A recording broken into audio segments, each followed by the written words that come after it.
हा एक हास्यास्पद प्रकार आहे। मी काही ठिकाणी पोस्टर्स वगैरे पाहिले, तुम्ही सांगताय तर उद्या शिवसेनेचा हिंदुहृदय सम्राट शिवसेना प्रमुख बाळासाहेब ठाकरे यांनी 58 वर्षापूर्वी शिवसेनेचा पाया घातला। 58 वर्षापासून बाळासाहेब ठाकरे यांची ही शिवसेना निरंतर या मुंबई, महाराष्ट्रात आणि दिल्लीत काम करते। आम्ही सगळे त्यांच्या विचाराने भारावलेले तेव्हाचे तरुण कॉलेजमध्ये होतो, कोणी शाळेत होतो, तेव्हापासून आमच्यासारख्या तरुणांनी बाळासाहेबांचा विचारांचा भगवा झेंडा जो आमच्या खांद्यावर घेतला, लाखो माझ्यासारखे लोक आहेत, करोडो आहेत, त्यांनी तो काय ठेवला नाही। अनेक संकटांना सामोरे आम्ही गेलो। आमच्यातले आमचे अनेक सहकारी हे त्यांचं बलिदान झालंय पक्षासाठी, हुतात्मे झाले।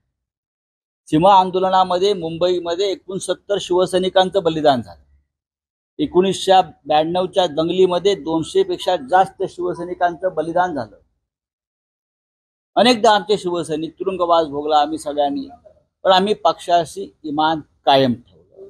आणि म्हणून आज बाळासाहेब ठाकरे यांची शिवसेना उद्धव ठाकरे यांच्या नेतृत्वाखाली त्याच जोमानं पुढे जाते, गेलेली आहे। आणि आता कोणी जर म्हणत असेल ते काही ते गट वगैरे तुमचे आहेत, काय त्यांचं नाव, शिंदे गट, बरं का, ते म्हणत असतील आमची शिवसेना खरी, त्यांनी स्वतःला आरशात पाहावं। बाळासाहेबांची शिवसेना स्थापन झाली तेव्हा ते कुठे होते, कोणत्या गोधडीत रांगत होते? डोम नावाच्या सभागृहामध्ये कुठेतरी हे डोम कावळे जमणार आहेत असं म्हणतात की बाळासाहेबांचे विचार आहेत त्याला जनाधार आहे। म्हणजे काय असतं ते? पैशाने मतं विकत घेणं, वायकरांसारख्या विजयाच्या चोऱ्या करणं, याला जनाधार म्हणत नाहीत।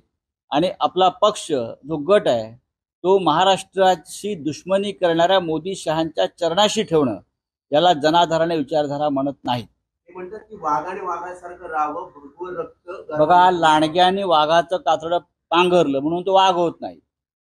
हिंदुहृदय सम्राटांची शिवसेना, बरं का, ही उद्धव ठाकरे त्या शिवसेनेचं नेतृत्व करतायत।